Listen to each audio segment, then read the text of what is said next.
pendidikan mengenai konsep manajemen serta filsafat manajemen.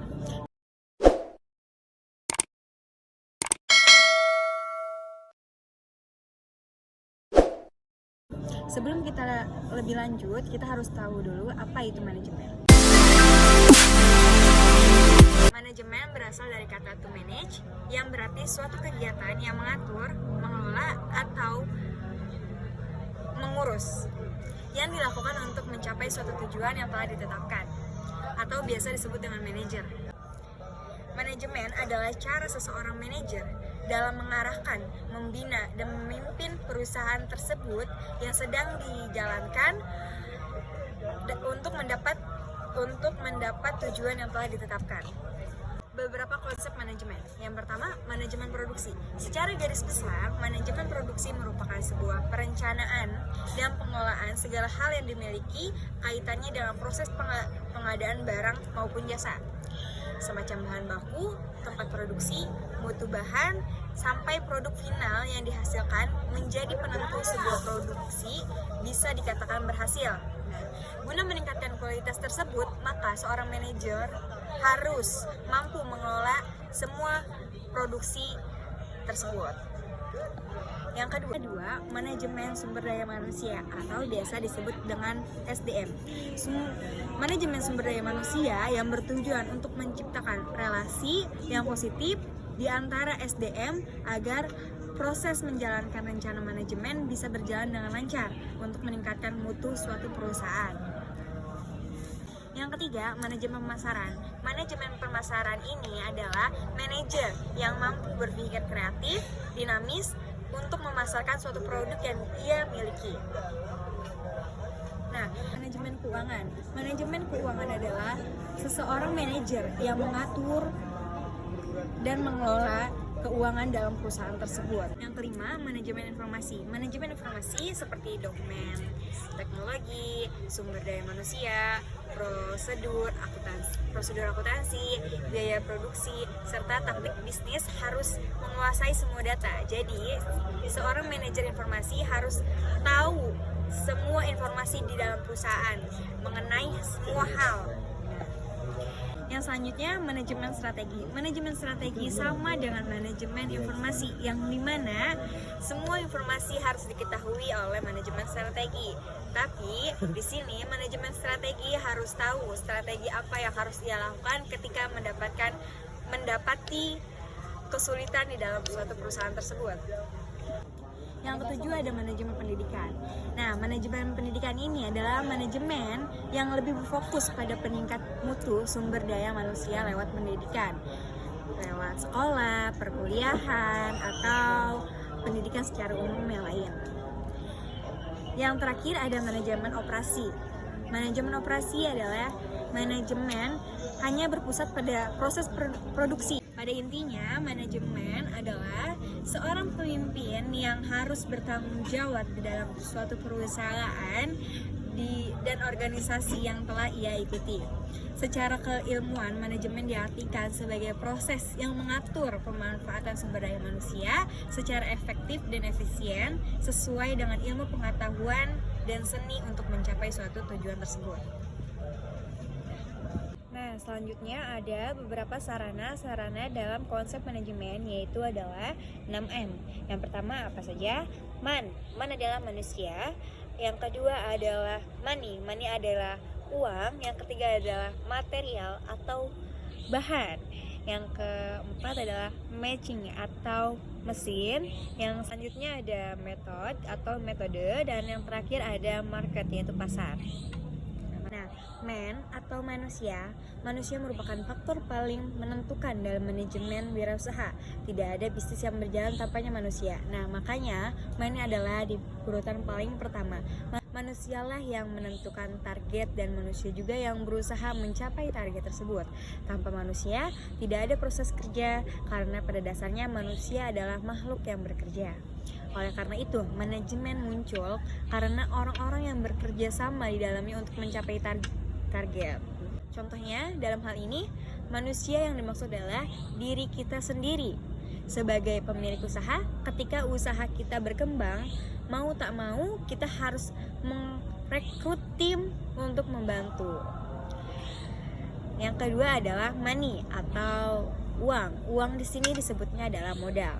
Uang merupakan penunjang penting dalam sebuah bisnis karena uang adalah alat tukar nilai yang sering dijadikan acuan dalam menentukan target usaha. Uang menjadi target pencapaian tetapi juga menjadi alat untuk mencapai target suatu pencapaian, tetapi menjadi alat untuk mencapai target tersebut. Jadi karena adanya uang kita akan bisa berkembang, akan menentukan arah kemana usaha kita akan ke depannya, akan seperti apa, akan berjalan sebagaimananya. Nah, ketika mensikluskannya kita berwirausaha, maka harus ada juga uang yang kembali ke kita lebih, yang disebut adalah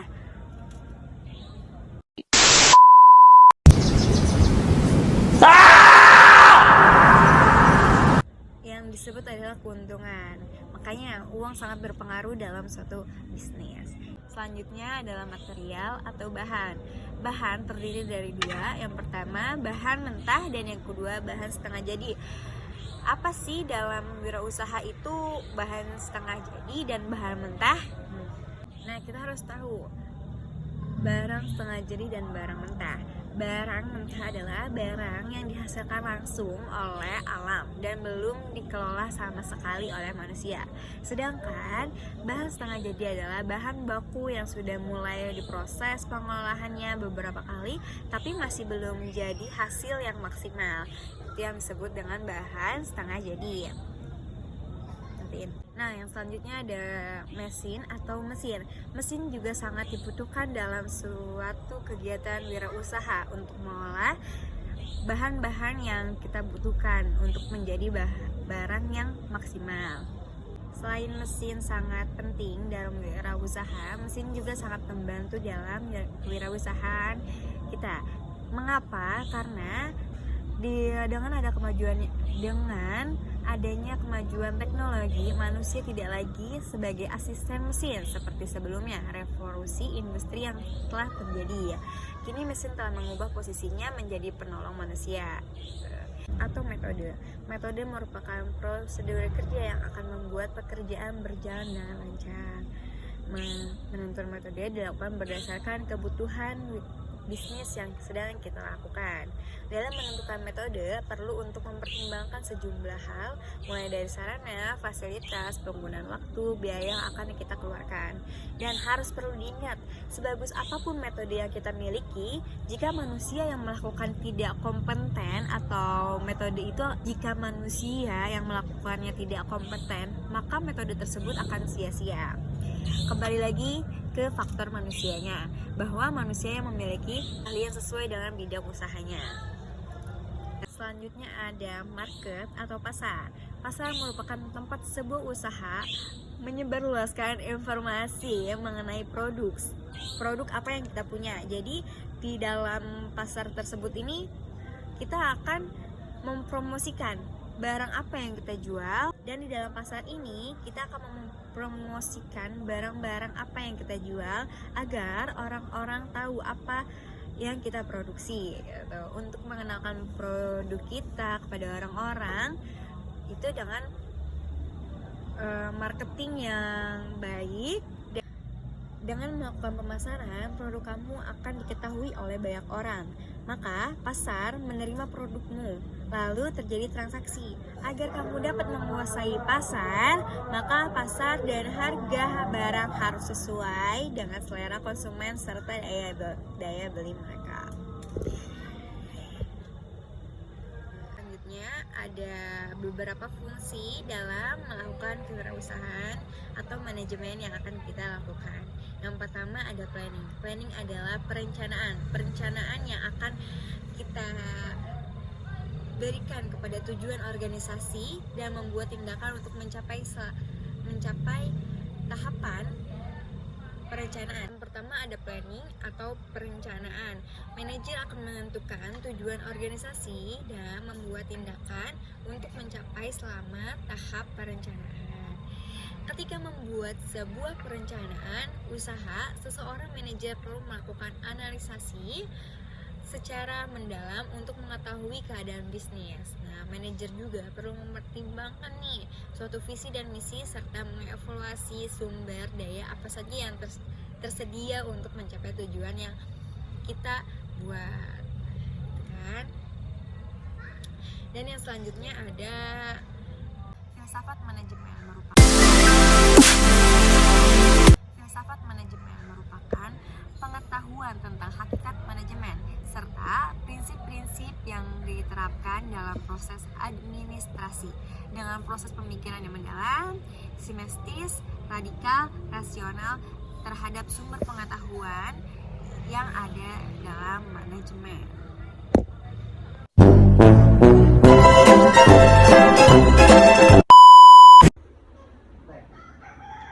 Assalamualaikum warahmatullahi wabarakatuh. Ya, di jam itu kelihatan sarungnya. Terima kasih telah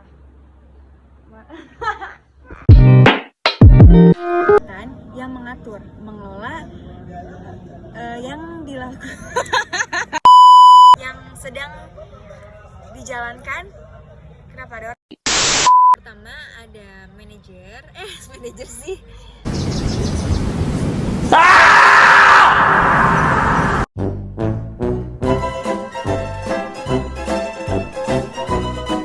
Terima kasih kepada teman-teman.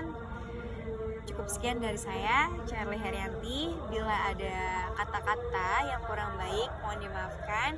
Wassalamualaikum warahmatullahi wabarakatuh.